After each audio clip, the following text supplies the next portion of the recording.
Ang tulong natin ay nasa pangalan ng Panginoon. Siya ang lumikha ng langit at lupa. Ating ipahayag ang ating mga kasalanan sa Diyos. Ang ating Diyos ay Diyos na mahabagin at mapagpatawad.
Mapalad ang tao na pinatawad na yaong kasalanan at nalimot na rin ang kanyang nagawang mga pagsalangsang.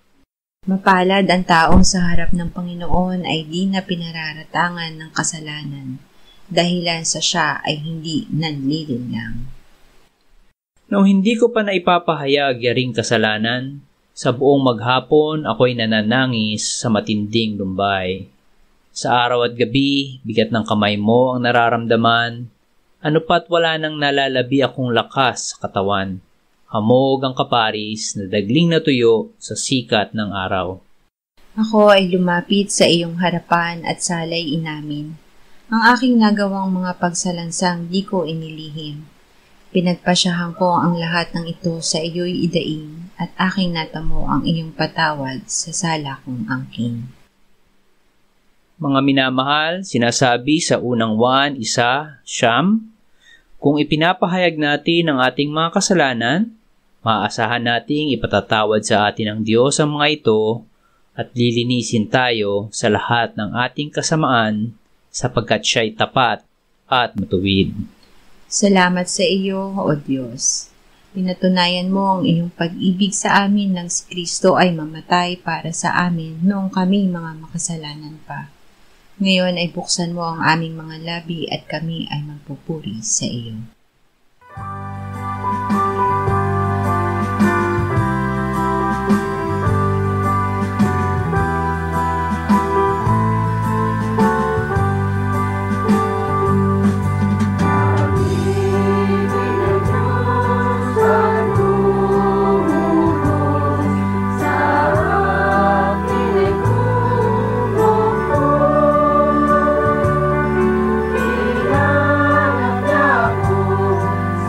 Sa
Deuteronomio 5:12-15. Ipangilin mo ang araw ng Sabat at ingatan mo itong banal gaya ng iniuutos sa iyo ng Panginoon mong Diyos.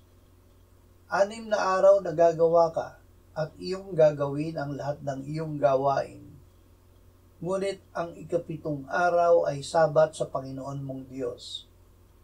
Sa araw na iyan ay huwag kang gagawa ng anumang gawa, ikaw, ni ang iyong anak na lalaki o anak na babae, ni ang iyong aliping lalaki o aliping babae, ni ang iyong baka, ni ang iyong asno, ni anuman sa iyong hayop, ni ang mga dayuhang nasa loob ng iyong mga pintuan, upang ang iyong aliping lalaki at aliping babae ay makapagpahingang gaya mo. Alalahanin mo na ikaw ay naging alipin sa lupain ng Ehipto at ikaw ay inilabas doon ng Panginoon mong Diyos sa pamamagitan ng isang makapangyarihang kamay at unat na bisig. Kaya't iniutos sa iyo ng Panginoon mong Diyos na ipangilin mo ang araw ng Sabat. Kapahingahan sa Panginoon. Ang pangingili ng araw ng Sabat ay pamamahinga sa Panginoon.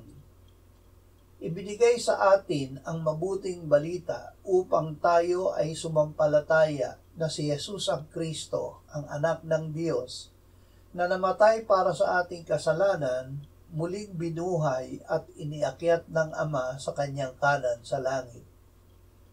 Pananampalataya kay Jesus ang paraan upang tayo ay makapasok sa kapahingahan ng Diyos. Ang Panginoong Jesus ang ating Sabat ng tunay na kapahingahan sa Diyos. Awit 81:1-4. Umawit kayo ng malakas sa Diyos na ating kalakasan. Sumigaw sa Diyos ni Jacob dahil sa kagalakan. Umawit kayo at patulugin ninyo ang pandereta, ang masayang lira at ang alpa. Hipan ninyo ang trumpeta kapag bagong buwan, sa kabilugan ng buwan, sa ating araw ng pagdiriwang. Sapagkat ito ay isang tuntunin para sa Israel, isang batas ng Diyos ni Jacob. Araw ng pagdiriwang. Ang Sabat ay araw ng pagdiriwang dahil sa natapos na gawa ng Diyos para sa atin. Tayo ay iniligtas ng Panginoong Jesus sa ating kasalanan. Ang pagliligtas ni Jesus ay pagpasok natin sa kapahingahan ng Diyos. Tayo ay tinubos ni Kristo mula sa sumpa ng kautusan dahil siya ay naging sumpa para sa atin. Mula sa kanya ay dumating sa atin ang pagpapala ni Abraham, ang Espiritu Santo na tinanggap natin noong tayo ay sumampalataya.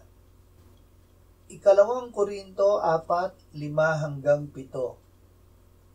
Sapagkat hindi namin ipinangangaral ang aming sarili, kundi si Kristo Jesus bilang Panginoon, at kami ay inyong mga lingkod dahil kay Kristo.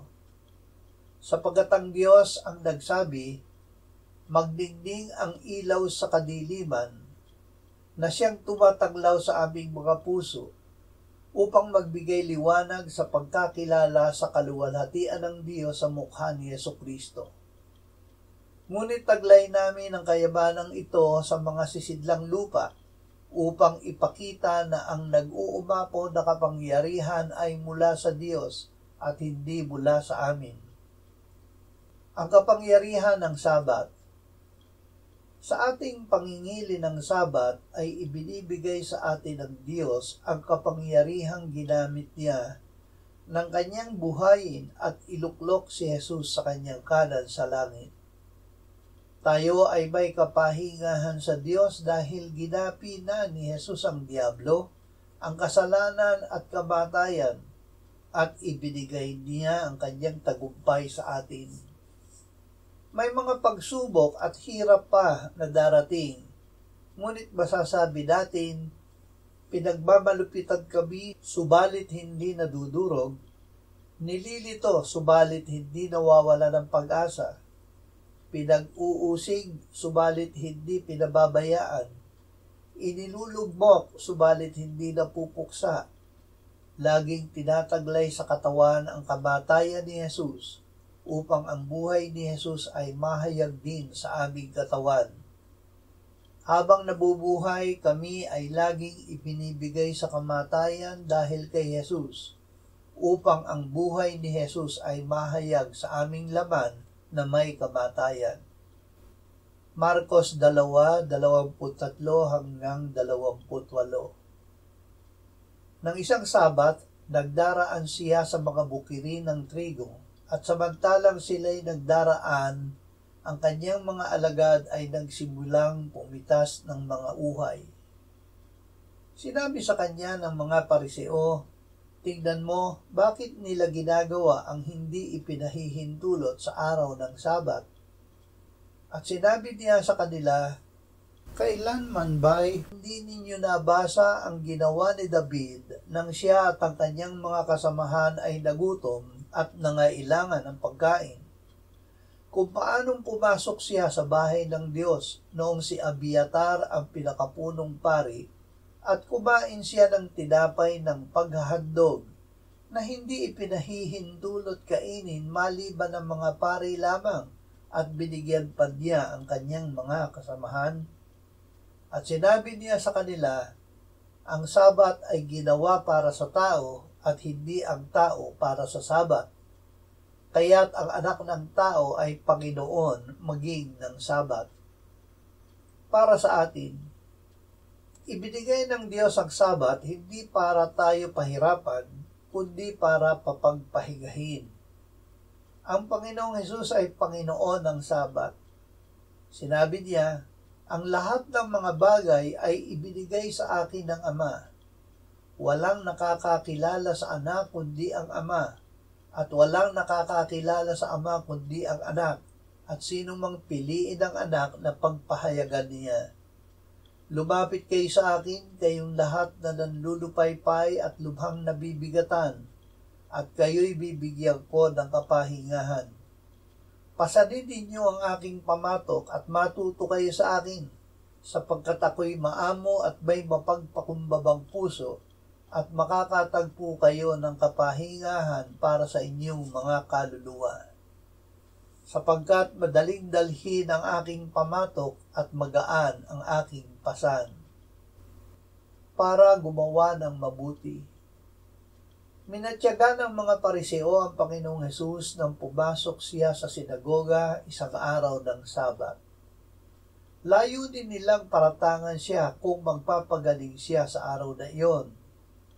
Sinabi niya sa lalaking paralisado ang kamay, "Lumapit ka." At sinabi niya sa kanila, "Ipinahihintulot ba na gumawa ng mabuti sa araw ng Sabat o ang gumawa ng masama? Magligtas ng buhay o pumuksa nito?" Ngunit sila'y tahimik. Sila'y tiningnan niya ng may galit. Nalulungkot siya sa katigasan ng kanilang puso at sinabi niya sa lalaki, "Iunat mo ang iyong kamay." Iniunat niya ito at nanumbalik sa dati ang kanyang kamay.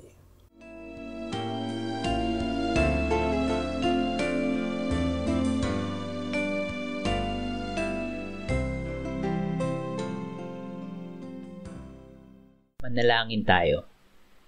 Panginoong Hesus, sinabi mo, "Malibang kainin ninyo ang laman ng anak ng tao at inumin ang kanyang dugo, kayo ay walang buhay sa inyo. Ang sino mang kumakain ng aking laman at umiinom ng aking dugo ay may buhay na walang hanggan, at akin siyang muling bubuhayin sa huling araw. Sapagkat ang aking laman ay tunay na pagkain at ang aking dugo ay tunay na inumin. Siya na kumakain ng aking laman at umiinom ng aking dugo ay nananahan sa akin at ako sa kanya. Kung paanong buhay ang Ama na nagsugo sa akin at ako ay nabubuhay sa pamamagitan ng Ama, gayon din siya na kumakain sa akin, siya man ay mabubuhay sa pamamagitan ko." Panginoong Hesus, aming tagapagligtas, tinatanggap ka namin sa oras na ito bilang aming tinapay ng buhay. Tinatanggap namin ang iyong katawan na ipinako sa krus, namatay, inilibing, binuhay na muli, at iniakyat ng Ama sa kanyang kanan sa langit bilang aming tunay na pagkain. Tinatanggap namin ang iyong dugo na nabuhos sa ikapagpapatawad ng aming kasalanan bilang aming tunay na inumin. Manahan at mabuhay ka sa amin upang kami ay mamuhay sa pamamagitan mo kung paanong ikaw ay namuhay sa pamamagitan ng Ama.